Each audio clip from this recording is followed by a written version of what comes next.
நேர் வந்தார். வணக்கம் வர்த்தக உலகம். ஹலோ, என் பேர் சின்னதுரை. பம்மல்ல இருந்து பேசுறேன் சார். எங்க இருந்து? பம்மல்ல இருந்து பேசுறேன் சார். சின்னதுரை பேசுங்க சின்னதுரை. சார், ஆக்சுவலா வந்து நான் 2008 அண்ட் 2007 ஜூன்ல இருந்து 2008 ஜனவரிக்குள்ள சார் இன்ஃப்ராஸ்ட்ரக்சர் பண்ணல. UTI infra, SBI infra, Tata infra, Sundaram select energy fund sir. இதுல நாலுலயும் வந்து ஒரு மோர் தென் ஒரு 2 lakhs இன்வெஸ்ட் பண்ணேன் சார். சரி.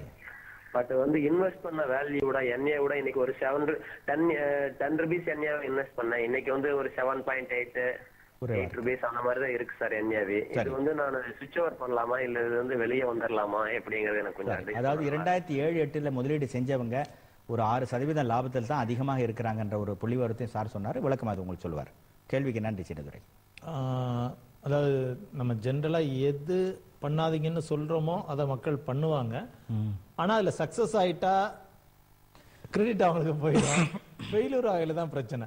சில இப்ப நம்ம நீங்க சொல்றோம் 100% கொண்டு போய் கோல்ட்ல இன்வெஸ்ட் பண்ணாதீங்கிறான். சில பேர் தைரியமா செய்றாங்க, செஞ்சுக்கிட்டே இருக்காங்க. லாபம் வர்ற வரைக்கும் ஸ்மார்ட்னஸா இருப்போம், நம்ம ஸ்மார்ட்டரா ஃபீல் பண்ணுவோம். அது நஷ்டம் வரையில தான் நம்ம ஏதோ தப்பு பண்ணிருக்கோம்னு தோணும். அதான் நம்ம ரூல் நம்பர் 1 வந்து தீம் ஃபண்ட்ல முதலீடு செய்யாதீங்க, செய்ய வேண்டாம்.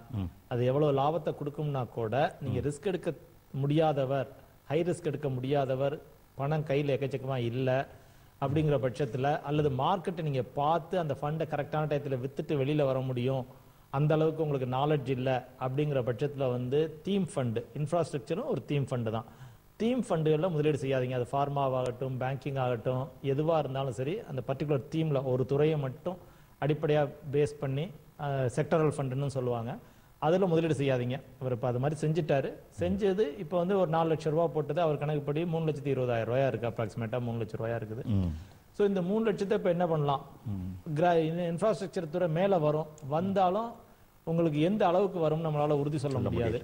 ஸோ அதனால அந்தந்த ஃபண்ட் ஹவுஸ்ல, ஒவ்வொரு ஃபண்ட் ஹவுஸ்லயும் நல்ல ஃபண்ட்ஸ் இருக்கு. இவர் சொன்ன ஃபண்ட் ஹவுஸ்ல அந்தந்த ஃபண்ட் ஹவுஸ்ல இருக்க டைவர்சிஃபைடு ஈக்விட்டி ஃபண்டுக்கு ஸ்லோவா எஸ்டிபில சிஸ்டமேட்டிக் டிரான்ஸ்ஃபர் பிளான்ல சுவிட்ச் கொடுத்துடலாம். அவர் சரி சுவிட்ச் கொடுத்துட்டு சரி யூடிஐன்னு எடுத்துக்கிட்டாங்கன்னா யூடிஐ இன்ஃப்ராவில இருந்து யூடிஐ ஆப்பர்ச்சுனிட்டிஸ்க்கு மாறிடலாம். நஷ்டமா இருந்தாலும் பரவாயில்ல அப்படின்னு சொல்லிட்டு யூடிஐ ஆப்பர்ச்சுனிட்டிஸ்க்கு மாறிக்கலாம். டாட்டாவா இருந்தா டாடா பியூர் ஈக்விட்டி ஃபண்ட் இருக்கு, அதுக்கு மாறிக்கலாம். ஸோ அது மாதிரி ஒவ்வொரு ஃபண்ட் ஹவுஸ்லயும் சுந்தரம் எனர்ஜி ஆப்பர்ச்சுனிட்டிஸ்னாரு, அதுல சுந்தரம் செலக்ட் மிட் கேப் ஓரளவு நல்லா பெர்ஃபார்ம் பண்ணுது, அதுக்கு மாறிக்கலாம். ஸோ மாறிடுறது வந்து நல்லது, நீண்ட கால நோக்குல நல்லது. இன்னைக்கு கொஞ்சம் பெயினா இருக்கும். சரி, அந்த லாஸ் அவர் எடுத்துக்கிறதுல தப்பு இல்லை. என்ன கேட்டா ஒரு தப்பு பண்ணிட்டோம், அதை விட்டு வெளியில வரணும், தப்பு இல்லை. சரி, நேரமாயிடுச்சு. நம்ம பல விஷயங்கள் பேசலாம்னு இருந்தோம், நேரம் தான் நம்மளை தடுத்துட்டு இருக்கு. தொடர்ச்சியா பல நிகழ்ச்சிகள் நீங்க வரப்போறீங்க. இவ்வளவு நேரம் நேர்களுடைய கேள்விகள் அனைத்திற்கும் மிக பொறுமையாகவும் சிறப்பாகவும் விரிவாகவும் விளக்கமாகவும் சொன்னீங்க. நேர்கள் சார்பாகவும் சன் நியூஸ் தொலைக்காட்சி சார்பாகவும் உங்களுக்கு மனமார்ந்த நன்றி. நன்றி நேர்களே. இன்றைய நிபுணர் அளித்த பதில்கள் நிச்சயமாக உங்களுக்கு பல விஷயங்களை அள்ளி தந்திருக்கும். இதுபோன்ற நிகழ்ச்சிகளிலே தொடர்ந்து இணைந்திருங்கள், நிபுணர்களின் கருத்துக்களோடு இணைந்திருங்கள். நிச்சயமாக உங்களுடைய முதலீடுகள் அனைத்தும் சிறந்த முறையிலே லாபங்களை பெற்றுத்தரும் என்று சொல்லி வாழ்த்தி இத்தோடு இன்றைய நிகழ்ச்சியை நிறைவு செய்வோம். மீண்டும் ஒரு வர்த்தக நிகழ்ச்சியை சந்திப்போம். நன்றி, வணக்கம்.